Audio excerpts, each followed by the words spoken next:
In June 2020, the city of Belfast was quiet. The streets were calm, and life was slowly adjusting to the weight of a global pandemic. People were trying to find a sense of normalcy, walking the familiar streets, visiting local parks, reconnecting with the outside world. Amid this backdrop, a boy named Noah Donohoe left his home on a summer evening for what should have been an ordinary trip. He never came back. 14-year-old Noah Donohoe was bright, talented, and full of promise. He had a quiet confidence and a natural kindness that made him easy to like. His future seemed wide open. He was the kind of boy who made an impression without trying, polite, thoughtful, with a steady calmness beyond his years. But on June 21, 2020, that steady calmness was shattered. What began as a simple bike ride to meet friends became the start of one of Belfast's most unsettling tragedies. A tragedy that would leave more questions than answers. Surveillance cameras captured the last moments of Noah's life. Glimpses of him cycling through the city streets, then walking, disoriented and exposed, before disappearing altogether. Days later, his body was discovered in a storm drain. The official explanation pointed to an accident, but for those who knew Noah, that conclusion never made sense. Why had he removed his clothes? How did he end up in the storm drain? And why were critical details about the case locked away from public view?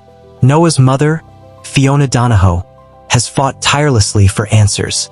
In the years since Noah's death, her search for truth has turned into a movement, one driven by love, grief, and a determination to uncover the facts.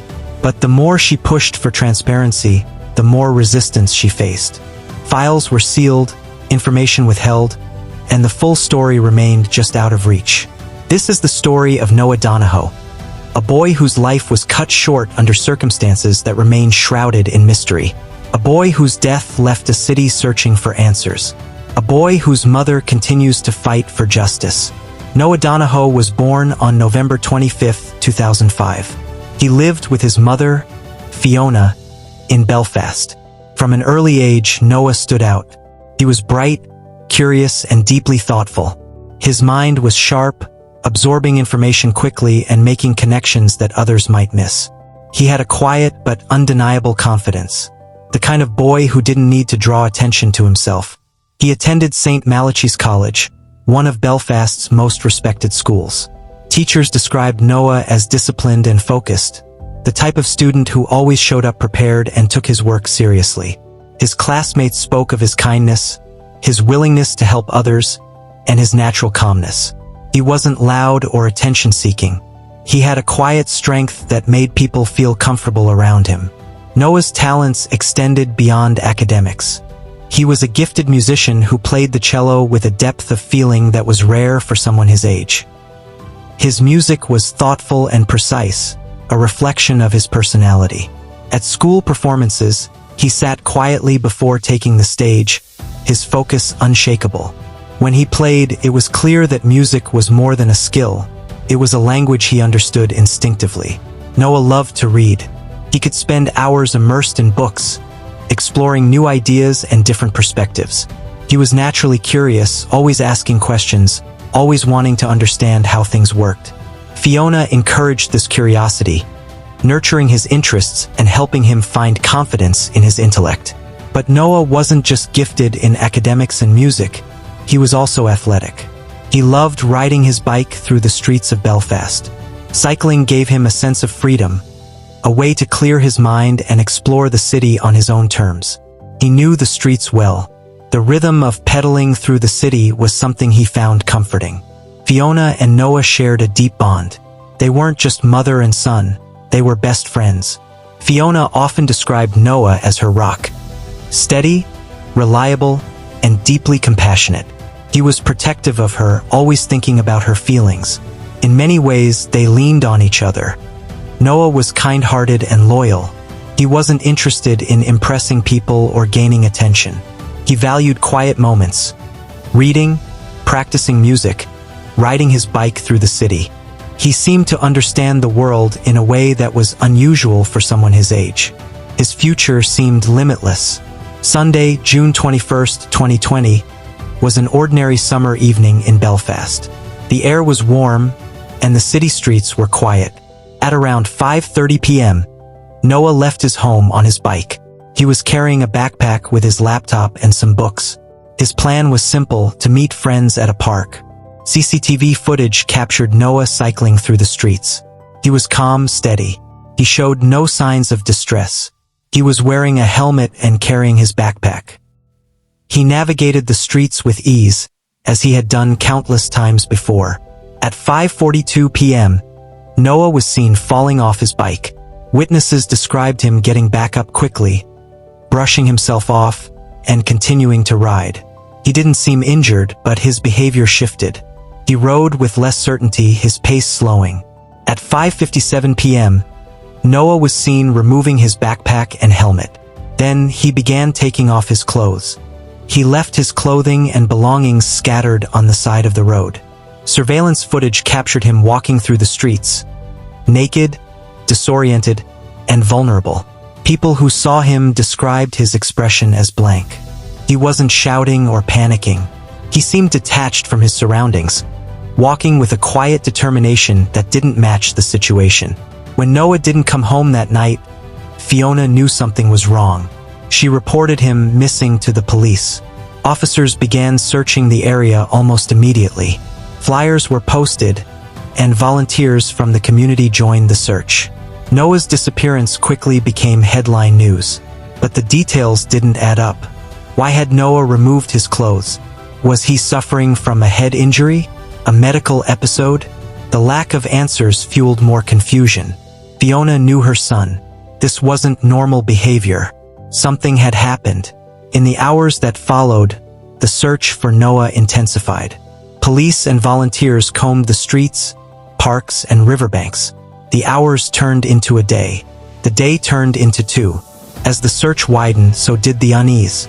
Belfast was gripped by the mystery. A 14-year-old boy doesn't just vanish. His disappearance left the city on edge. A quiet, lingering tension that grew heavier with each passing day. The search for Noah Donohoe quickly became one of the largest missing person investigations Belfast had ever seen. As news of his disappearance spread, the response from the community was immediate and overwhelming. Hundreds of volunteers showed up to help. Strangers combing the streets, knocking on doors, handing out flyers with Noah's face. His classmates, teachers, and neighbors joined the effort, driven by the same question. Where was Noah? Police organized coordinated search teams, focusing on the areas where Noah had last been seen. Helicopters hovered over the city, scanning parks, alleyways, and open fields. Officers on foot moved through neighborhoods, questioning residents and reviewing CCTV footage. The streets of Belfast were filled with searchers, people with flashlights walking through the night, their eyes scanning every corner for any sign of the missing boy. Fiona Donohoe was at the center of it all. She hardly slept, working closely with police and volunteers. Her face became a fixture in local media as she pleaded for help. In interviews, her voice was steady, but the weight of fear was unmistakable. She spoke directly to the people of Belfast, urging anyone with information to come forward. Noah wouldn't just disappear, she said. He's out there somewhere, and we need to find him. The search intensified as CCTV footage surfaced, providing crucial but troubling insights into Noah's final movements. In one clip, Noah was seen riding his bike through the city center, alone, focused, and seemingly calm. Minutes later, another camera showed him falling off his bike. He stood up quickly, appearing uninjured, but his behavior changed. He seemed confused, his pace slowing. Another piece of footage showed Noah removing his backpack and helmet. Then he began taking off his clothes. He left them behind on the sidewalk and continued walking, now naked. The sight of a 14-year-old boy walking through the streets in this state was deeply unsettling. Witnesses described him as silent and expressionless, walking with an eerie calmness that didn't match the situation. Why had Noah removed his clothes? Was he suffering from a head injury? A medical episode? There were no clear answers. People who knew Noah described him as stable and grounded. He wasn't the type to act impulsively or recklessly. Search teams expanded their efforts, focusing on the area near the last known sighting. Officers moved through back streets and alleys, Divers searched nearby waterways. Tracker dogs followed scent trails that seemed to disappear near a residential area. Despite the scale of the search, the hours dragged on without progress. After 48 hours, hope began to fade. The longer Noah was missing, the more urgent the search became. By now, media coverage had expanded beyond Belfast. National news outlets picked up the story. People across Northern Ireland were talking about Noah Donohoe, a bright, talented boy who had simply vanished. Fiona remained composed, but the strain was visible. She stood in front of news cameras, holding Noah's picture, her voice unwavering as she pleaded for information. "Someone knows something," she said. "We just need to find him." On the fourth day of the search, more CCTV footage was released. It showed Noah walking toward an industrial area near Northwood Road. Still naked, still alone. It was the last confirmed sighting. By the fifth day, the search had narrowed to a storm drain near Northwood Road, a small, dark tunnel that ran beneath the city's streets. Police focused their attention there, convinced it might hold answers. The atmosphere among searchers shifted, a quiet sense that they were nearing the end, even if no one wanted to say it aloud. On June 27, 2020, after 6 days of searching, police confirmed the discovery of Noah's body. He was found inside the storm drain. The search was over, but the questions were only beginning. The discovery of Noah Donohoe's body sent shockwaves through Belfast. News of the outcome spread quickly, and the city was left reeling. For 6 days, the people of Belfast had hoped that Noah would be found alive. Now, those hopes were shattered. Police announced that Noah's body had been found in a storm drain located beneath Northwood Road. The initial conclusion was that Noah had drowned. There were no signs of foul play, they said, but the explanation felt incomplete. How had Noah ended up in a storm drain? Why had he removed his clothes? And why had he been walking through the streets naked? Fiona Donohoe was informed of her son's death that afternoon. In interviews, she described the moment as a blur, disbelief and devastation hitting her all at once. She had prepared herself for the worst, but the reality was still unbearable. The official cause of death was recorded as drowning, but the circumstances surrounding Noah's death raised more questions than answers. Fiona struggled to understand how her son, who was physically strong and mentally sharp, could have ended up in such a dangerous place. Noah wasn't reckless. He wasn't known to take risks. How had he entered the storm drain, and why? Investigators suggested that Noah may have suffered a head injury after falling from his bike. This, they said, could explain his disoriented state and his decision to remove his clothes.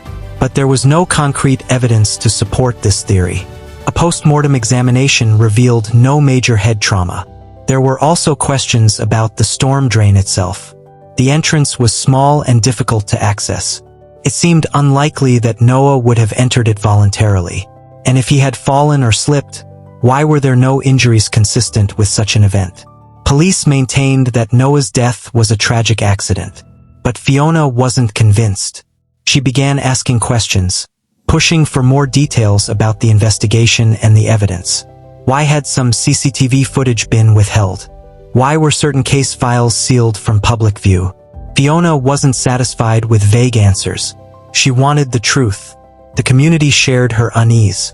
People who had helped search for Noah began voicing doubts about the official explanation. Conversations unfolded on social media. Protests were organized. People gathered in Belfast to demand answers.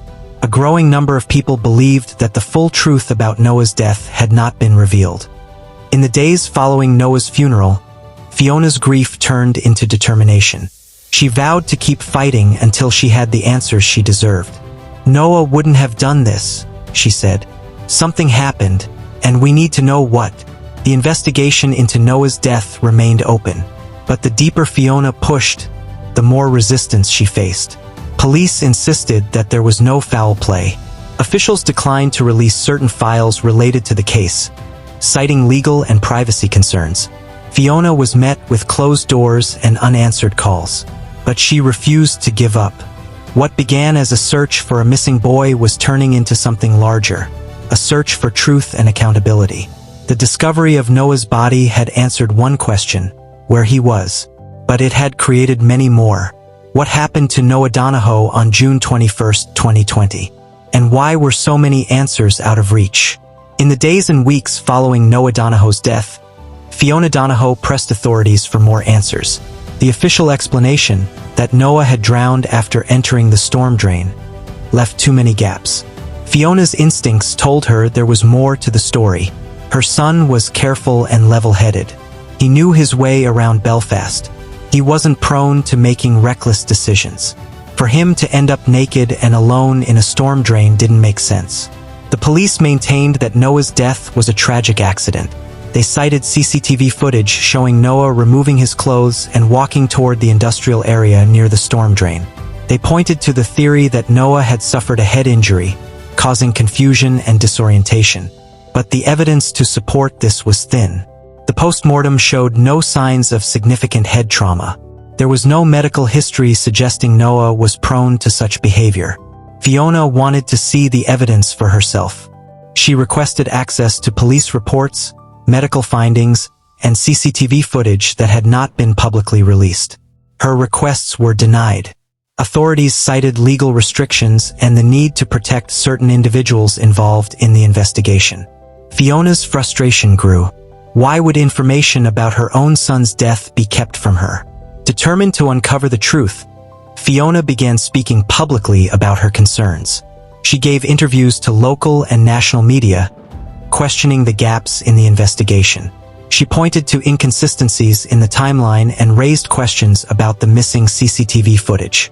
The footage that had been released showed Noah in the early stages of his journey, calm, purposeful. But there were hours of footage missing, leaving a crucial gap between Noah falling off his bike and his death in the storm drain. Where had Noah been during that time? Who, if anyone, had seen him? The case gained traction as Fiona's public statements resonated with people across Northern Ireland. Protests were organized in Belfast, with supporters holding signs that read, "Justice for Noah." Social media campaigns amplified Fiona's calls for transparency. The pressure on authorities intensified, but answers remained elusive. Fiona's frustration with the police grew. She pointed to the fact that some files related to Noah's case had been sealed under a public interest immunity (PII) certificate. This meant that certain details about the investigation were being kept from public view for reasons of national security or the protection of state interests. Fiona couldn't understand why such measures would be necessary in a case involving the death of a 14-year-old boy. In press conferences, Fiona's tone became sharper. "They say this was an accident," she told reporters. "But why are they hiding information if it was just an accident? Why won't they let me see everything?" Fiona's legal team filed motions to gain access to the sealed files. The court's response was slow and guarded. Officials argued that the information in the sealed files was sensitive and could not be released without risking legal consequences. Fiona pushed back. "This is about my son," she said. "If the truth can't come out, how can we ever move forward?" Public pressure mounted. Protesters gathered outside police headquarters, demanding answers. Journalists began investigating the gaps in the official timeline. Why had Noah removed his clothes? Why had certain CCTV cameras in the area failed to capture key moments? The growing sense that something had been overlooked or intentionally concealed fueled public suspicion. Fiona's campaign gained support from high-profile figures, including politicians and human rights activists. They echoed Fiona's demand for full disclosure. "This isn't just about Noah," one activist said. "This is about the public's right to know what happened to a child in our city." Despite the public outcry, the police stood by their original findings. Noah's death was a tragic accident. There was no evidence of criminal involvement, they said. Fiona wasn't satisfied. "If there's nothing to hide, why are they hiding so much?" she asked. Fiona's fight was relentless. She attended court hearings, met with investigators, and worked closely with her legal team. She refused to let the investigation fade into the background. Noah's death had left a void not only in Fiona's life, but in the heart of the Belfast community. People wanted answers. Fiona was determined to get them. The pressure on authorities reached a breaking point when new evidence surfaced. evidence that hadn't been disclosed during the initial investigation. A previously unseen piece of CCTV footage showed Noah interacting with an unknown figure in the minutes before his disappearance. The person was not identified. Police declined to comment. Fiona demanded to know why this footage had been withheld. The discovery of this footage raised more questions than it answered. Who was the person in the video? What was said during the interaction? Why hadn't the police shared this evidence with the public sooner? Fiona's anger deepened. They knew this all along, she said. They've been hiding information from the start. Fiona's push for transparency extended beyond Noah's case. She began calling for broader police reforms, greater oversight of missing person cases, and increased accountability when investigations failed to deliver clear answers. Her fight was no longer just about Noah. It was about ensuring that no other parent would have to experience the same unanswered questions. Noah's case remained open, but progress was slow. Fiona's legal team continued to push for access to the sealed files. The police resisted, citing legal protections. The standoff left Fiona in a painful limbo, unable to move forward without knowing the full truth. As the investigation dragged on, public trust in the official narrative began to crumble. People across Belfast, and beyond, started asking the same questions Fiona had been asking for months. How does a healthy, athletic, and responsible 14-year-old boy suddenly abandon his bike, remove his clothes, and end up drowned in a storm drain? The details didn't align with the explanation that Noah's death was an accident. Whispers of foul play began to circulate. Some believed Noah had been attacked. Others speculated that he had been chased. There were even claims that Noah had been targeted because of his mixed-race background. His mother was originally from the United States, and Noah had experienced some bullying in school because of his heritage. Online forums and social media platforms were flooded with speculation. People scrutinized the available CCTV footage, questioning why key moments seemed to be missing. There was video of Noah calmly riding his bike through Belfast. There was footage of him falling off his bike and walking away. But there were no recordings showing how Noah ended up at the storm drain. Several security cameras near the area had not been working that day, a fact that only deepened public suspicion. How could so many cameras fail at the exact time when Noah's movements could have been crucial to the investigation? Some theorists pointed to inconsistencies in the police statements. Initially, investigators suggested Noah had fallen from his bike and suffered a head injury, which caused him to behave erratically and remove his clothes. But the post-mortem revealed no significant head trauma. The cause of death was listed as drowning, but how Noah ended up in the storm drain remained unclear.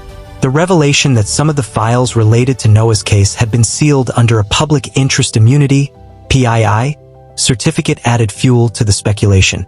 PII certificates are typically used to protect national security or sensitive information related to criminal cases. Why would such a measure be necessary in the case of a teenage boy's death? What information was so sensitive that it couldn't be shared with Noah's own family? Activists and legal experts began speaking out. One human rights lawyer described the use of a PII certificate in this case as highly unusual. He suggested that the police were withholding information not to protect national security, but to cover up mistakes made during the investigation.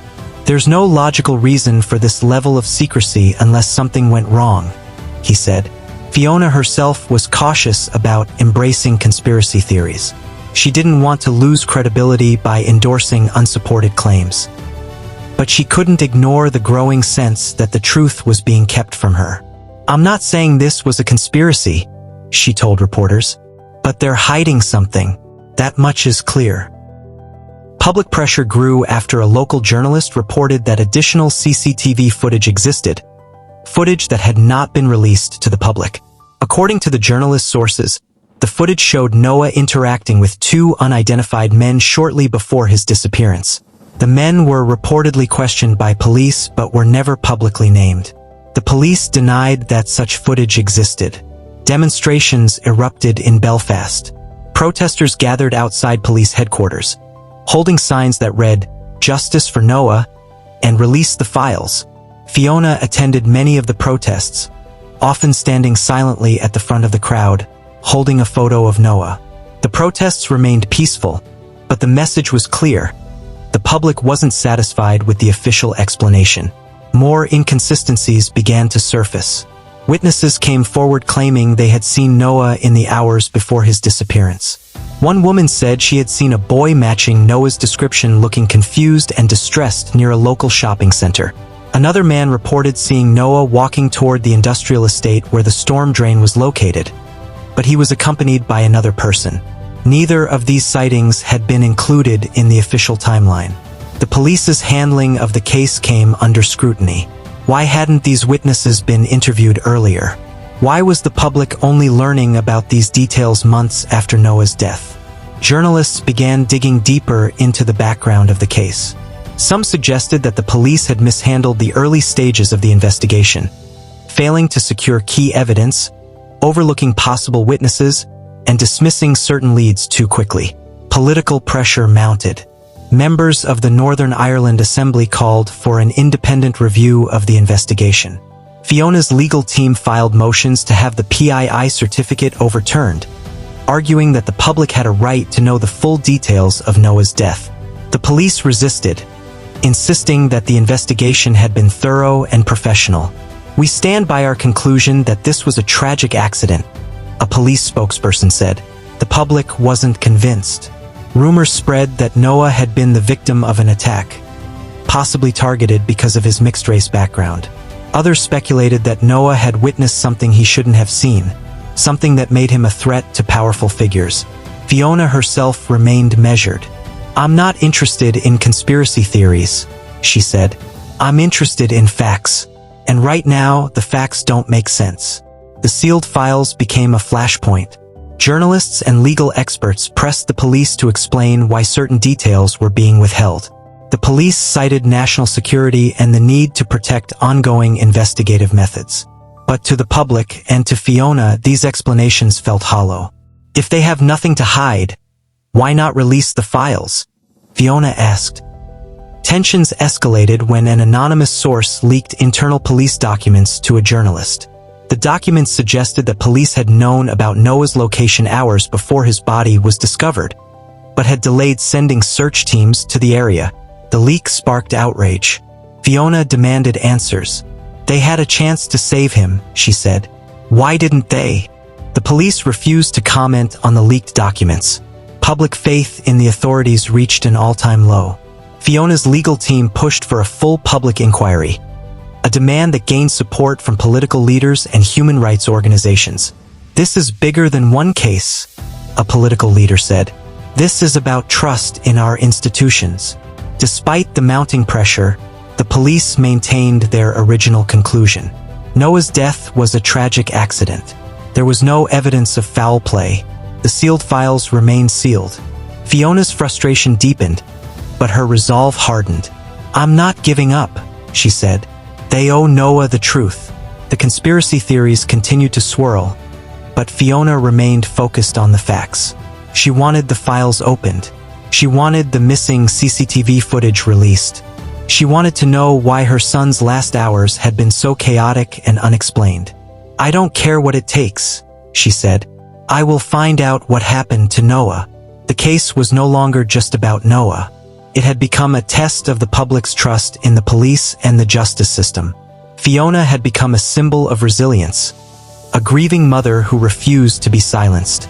The fight for answers was far from over. In the months and years following Noah's death, Fiona Donohoe became the face of a movement, not just for justice for Noah, but for greater transparency and accountability from the police and the government. She didn't set out to become a public figure. Fiona was a private person, a single mother who had built her life around raising Noah. But losing her son in such a mysterious and tragic way, and the unanswered questions that followed, left her with no choice but to step into the spotlight. Fiona's fight for the truth wasn't confined to interviews and public statements. She hired a team of legal experts who specialized in human rights and government transparency. Their goal was straightforward: to force the police and the Northern Ireland government to release the sealed files related to Noah's case. Fiona wasn't asking for special treatment. She was asking for answers that any grieving mother deserved. She stood in front of the Northern Ireland Assembly and delivered a powerful statement. "My son was 14 years old," she said. "He was a good boy. He deserved to come home that night. If the police are certain that Noah's death was an accident, why are they hiding information? Why am I, his mother, being told that I can't know what happened to him?" Public support for Fiona grew stronger. Thousands of people signed petitions demanding that the files be unsealed.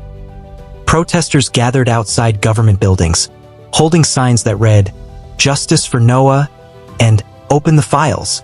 Fiona attended many of the protests, standing quietly at the front of the crowd, clutching a framed photo of Noah. When asked why she kept showing up, her answer was always the same: because Noah deserves the truth. The legal battle over the sealed files became drawn out and contentious. The police argued that revealing the contents of the files could compromise national security. Fiona's legal team countered that this was a weak justification. How could a 14-year-old's death pose a threat to national security? The case made its way through the courts, with Fiona attending every hearing, sitting quietly in the front row. Outside the courtroom, Fiona remained composed. But inside, the weight of the fight was taking a toll. Friends described how she struggled to sleep, haunted by images of Noah's final moments. She would sometimes sit up late at night, scrolling through social media posts about Noah's case, reading comments from strangers who believed, as she did, that there was more to the story. Despite the emotional toll, Fiona refused to stop fighting. She launched a public campaign, calling on politicians to intervene. Several members of the Northern Ireland Assembly voiced their support for Fiona, urging the police to release the files. "This is not just about Noah," one assembly member said. "This is about whether the people of Northern Ireland can trust the institutions meant to protect them." Fiona's fight extended beyond the courtroom and the political arena. She worked to raise awareness about Noah's case through media appearances, social media campaigns, and interviews. She wanted people to understand who Noah was, not just the circumstances of his death, but the life he had lived. "Noah was kind," she told a reporter during a televised interview. "He was funny. He was brilliant. He played the cello. He loved basketball. He wanted to be a scientist. He wasn't some troubled kid who lost his way. He was a bright, happy boy, and I need people to remember him that way." Community support for Fiona and Noah's legacy grew steadily. Memorials were held in Noah's honor. His school dedicated a bench to him in the courtyard, a place where Noah used to sit with his friends. A local artist painted a mural of Noah in the city center, a large, colorful image of him smiling, surrounded by symbols of the things he loved: a cello, a basketball, a stack of books. Noah's friends and classmates spoke publicly about the impact of his loss. "He was the smartest person I knew," one classmate said. "He helped me with my math homework all the time. I still don't understand how he was so good at everything." Another friend recalled how Noah would always make sure no one was left out during school events. "If you were sitting alone, Noah would sit with you," he said. "That's just the kind of person he was." The campaign for justice became a broader movement for transparency and police accountability in Northern Ireland. Activists used the hashtag #JusticeForNoah to raise awareness about the case. Fiona's campaign inspired other families who had experienced similar losses to come forward with their own stories. "If Fiona can stand up and fight for Noah," one mother said, "then maybe I can fight for my son too." Fiona's legal team made progress. After months of pressure, the courts ordered a partial release of the sealed files. The documents revealed inconsistencies in the police investigation, details that had previously been withheld. They showed that police had been aware of Noah's location hours before his body was discovered, raising questions about whether earlier action could have saved his life. Despite this breakthrough, many questions remained unanswered. Why was Noah seen walking naked through Belfast? Why were some key pieces of CCTV footage missing? Why had the police initially downplayed the possibility of foul play? The partial release of the files only deepened the sense that there was more to the story. Fiona's fight for full transparency continued. "I'm not stopping until I know everything," she said. "Noah deserves that, and I won't stop until he gets it." Noah's legacy extended beyond the fight for justice.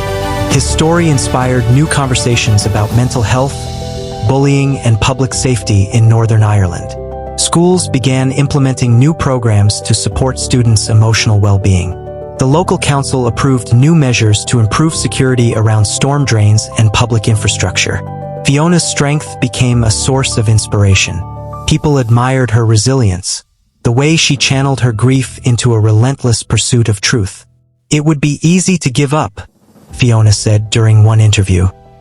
"But I owe it to Noah to keep going. He would have done the same for me." Noah's story became a symbol of a mother's love, of a community's strength, and of the ongoing struggle for truth and accountability. Fiona's fight was no longer just about Noah.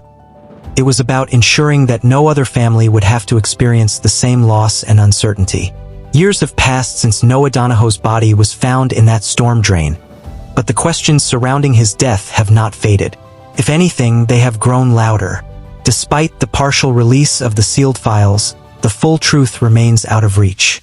The gaps in the official timeline, the missing CCTV footage, the delay in locating Noah's body, the strange circumstances of his final moments, continue to fuel suspicion and frustration. For Fiona, the fight has not ended. She continues to demand answers from the police and government officials. Each press conference, each court hearing, each public statement is another step toward accountability. "I'm not asking for much," she says, "just the truth." But the truth remains elusive, buried beneath legal barriers and bureaucratic silence. The police maintain that Noah's death was a tragic accident. They insist that there is no evidence of foul play, that Noah's behavior on the day he disappeared can be explained by a possible head injury or mental health episode. But Fiona and many others are not satisfied with those explanations. If they're so certain it was an accident, Fiona says, then why are they hiding information? Why can't they just tell me everything? The missing pieces of the puzzle loom large. Why was Noah seen cycling naked through Belfast? Why were some files sealed under national security laws? Why did it take so long to locate Noah's body? Even though CCTV footage showed him near the storm drain hours earlier, the partial release of the files only deepened the mystery, raising more questions than it answered. Public support for Fiona has not waned. The Justice for Noah campaign remains strong, with supporters organizing vigils and rallies to keep Noah's story in the public eye. The mural of Noah in the city center has become a gathering place for those who continue to seek justice. Flowers and notes are left beneath it regularly. Messages of support for Fiona, promises that Noah's story will not be forgotten. Noah's classmates have grown older, but his memory remains with them.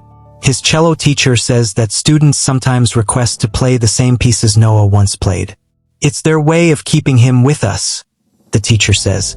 His basketball coach recalls how Noah's old jersey was retired and hung in the school gym. "No one else will wear that number," he says. "It belongs to Noah." Fiona's determination to uncover the truth has shaped how people remember Noah, not just as a boy who died under mysterious circumstances, but as a bright, kind soul who was taken too soon. Noah had so much ahead of him, Fiona says. He could have done anything. He could have changed the world. And maybe, in some way, he still is. The legal fight over the sealed files remains unresolved. Fiona's legal team continues to push for full disclosure, arguing that the public has a right to know the truth. Politicians have voiced support for Fiona's cause, but progress remains slow. "The truth will come out," Fiona says. "It might not be today or tomorrow, but I believe it will come out, and I will be here when it does." The final unanswered questions about Noah's death hang heavy over Belfast. How did he end up in that storm drain? Why were his clothes removed? Was there foul play, or was it a tragic accident? Without definitive answers, the mystery remains. But Fiona's fight has ensured that Noah's story will not be forgotten. In one of her last public statements, Fiona reflected on what the fight for justice has meant to her. "This isn't just about Noah anymore," she said. "It's about trust. It's about accountability. It's about making sure that no other family has to go through this." Noah's story has left a mark on Belfast. His name is spoken in classrooms, in homes, at public gatherings. His mural stands as a reminder, not just of what was lost, but of the strength that emerged from that loss. Fiona's fight continues, but her love for Noah remains unchanged. "He was my world," she says, "and I will keep fighting for him until my last breath." If you found this story compelling, make sure to like and subscribe for more deep explorations into true crime. What are your thoughts on the disappearance and death of Noah Donohoe? Leave a comment below. We'd love to hear your take. And don't forget to hit the notification bell so you don't miss our next video.